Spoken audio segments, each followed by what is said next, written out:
दोस्तों, जापान ने साफ मना कर दिया है कि वह अब भारत के आम नहीं लेगा। आखिर क्यों यह रोक लग गई है? यह टेंशन का विषय बना हुआ है, क्योंकि फलों के राजा आम के मामले में भारत का नाम सबसे पहले आता है। भारत दुनिया का सबसे बड़ा आम का उत्पादक देश है, जहां हर साल करीब 2.4 करोड़ मीट्रिक टन आम पैदा होते हैं। अल्फांसो से लेकर केसर, चौसा से लेकर लंगड़ा और बंगनापल्ली से लेकर मल्लिका तक भारतीय आमों की सैकड़ों किस्में दुनिया भर में पसंद की जाती है। हर साल हजारों टन भारतीय आम विदेश में भेजे जाते हैं। खाड़ी देशों से लेकर के अमेरिका, ब्रिटेन और जापान तक भारतीय आमों की खास मांग रही थी, लेकिन इस बार जापान ने आयात पर रोक लगा दी। निर्यातकों और किसानों दोनों की चिंताएं बढ़ा दी है। सुनने में यह भी एक सामान्य व्यापारिक फैसला लग सकता है, लेकिन इसके पीछे की कहानी कई ज़्यादा गंभीर है। सवाल ये कि आखिर ऐसा क्या हुआ कि भारतीय आमों को लग्जरी फल की तरह देखने वाला जापान अचानक से पीछे क्यों हट गया?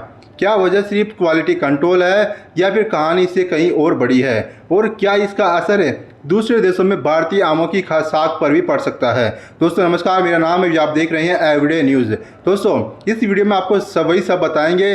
जापान का कहना है कि भारत से भेजे जाने वाले आमों की पेस्ट कंट्रोल प्रक्रिया में कुछ कमियां मिली है। दरअसल जापान हर साल आम के मौसम में अपने निरीक्षकों को एक टीम बनाकर भारत भेजता है। यह अधिकारी उन आमों की जांच करते हैं जो जापान भेजे जाने वाले होते हैं।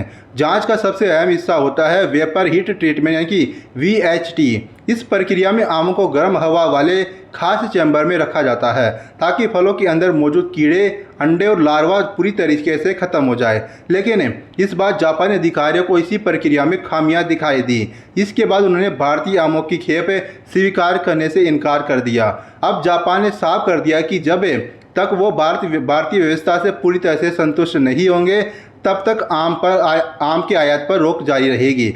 सवाल उठता है कि आखिर जापान आमों के मामले में इतना सख्त क्यों है? इसकी वजह आज से करीब 50 साल पहले की घटना में छिपी हुई है। 1970 के दशक में जापान के दक्षिणी हिस्सों में फ्रूट फ्लाई का गंभीर प्रकोप फैल गया था। इस छोटे से कीट ने फल उत्पादन को भारी नुकसान पहुंचाया। आम, पपीता और दूसरे कई फलों की खेती इससे प्रभावित हुई। इस समस्या को खत्म करने में जापान को कई साल लगे। इसके लिए बड़े पैमाने पर अभियान चलाना पड़ा और भारी आर्थिक खर्च भी उठाना पड़ा। इस अनुभव ने जापान को पहले से के मुकाबले काफ़ी सतर्क बना दिया। आज जापान कृषि उत्पादों के आयात को लेकर दुनिया के सबसे सख्त देशों में से गिना जाता है, जहां जीरो पेस्ट टॉलरेंस नीति लागू है। मतलब अगर किसी फल में कीट या उसके अंश मिलने की आशंका भी हो तो पूरा माल रोका जा सकता है।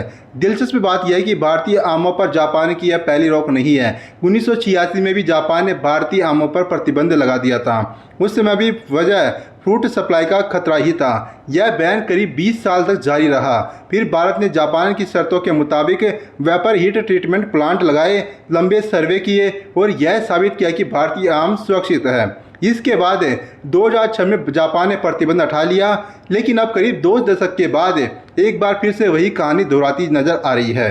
पहले नज़र में यह लग सकता है कि जापान जैसे बड़े देश का जब बाजार बंद होना भारत के लिए बड़ा नुकसानदेह होगा, लेकिन आंकड़े कुछ अलग कहानी बताते हैं।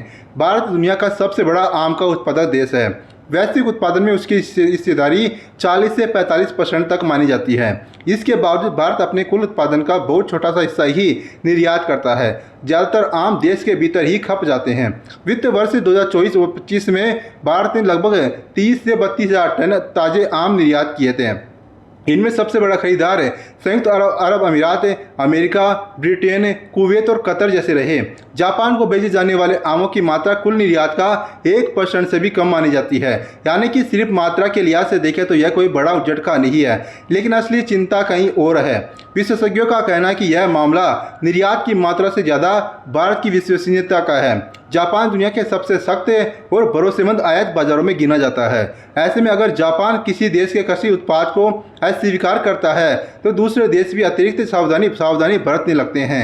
हालांकि अभी तक किसी दूसरे देश ने भारतीय आमों पर ऐसी कोई कार्रवाई नहीं की है, लेकिन विशेषज्ञ यह मानते हैं कि भारत को अपनी गुणवत्ता नियंत्रण प्रणाली को और मजबूत करना होगा। जापान का यह फैसला ऐसे समय पर आया है जब भारतीय आम निर्यातक पहले से कई चुनौतियों से जूझ रहे हैं। पश्चिमी एशिया में जारी जारी संघर्ष ने समुद्री व्यापार को प्रभावित किया।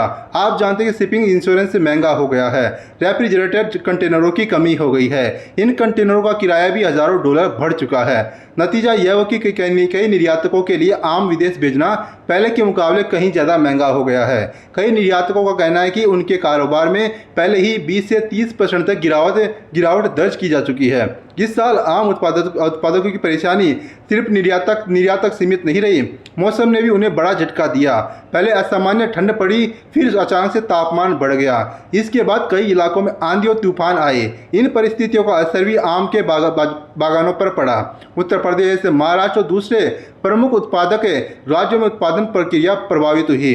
साथ ही कई किसानों का कहना है कि साल फसल सामान्य से भी कम रही है, यानी कि जहां एक तरफ बाजारों में अनिश्चितता है, वहीं दूसरी तरफ उत्पादन भी उम्मीद से कम हुआ है। जापान में भारतीय आमों की खास पहचान है। अल्फांसो, केसर, बंगनापल्ली, लंगड़ा, चौसा और मल्लिका जैसी किस्में वहाँ काफ़ी पसंद की जाती है। खासकर महाराष्ट्र का अल्फांसो आम जापानी बाजार में प्रीमियम और लग्जरी फल की तरह देखा जाता है।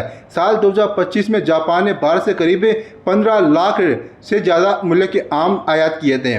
अब जब तक भारतीय आमों की एंट्री बंद हुई तो जापान वैकल्पिक स्रोतों की ओर देख रहा है। पाकिस्तान, वियतनाम, थाईलैंड, ताइवान और मेक्सिको जैसे देश इस खाली जगह को भरने की कोशिश में हैं। अब आगे क्या होगा? फिलहाल भारत और जापान के बीच बातचीत जारी है। उम्मीद की जा रही है कि तकनीकी खामियों को दूर करने के बाद भारतीय आमों की वापसी जापानी बाजार में हो सकती है। ऐसे में हो तो अच्छा है, लेकिन इस पूरे घटनाक्रम में एक बड़ा सवाल खड़ा कर दिया है। क्या सिर्फ दुनिया का सबसे बड़ा आम उत्पादक होना काफ़ी है, या फिर वैश्विक बाजार में टिके रहने के लिए गुणवत्ता और भरोसे के सबसे ऊंचे मानकों पर भी खड़ा उतरना होगा? क्योंकि अंतर्राष्ट्रीय बाजार में स्वाद के साथ साथ भरोसा भी बिकता है, और कभी कभी भरोसे की कीमतें आमों से कहीं ज़्यादा होती है।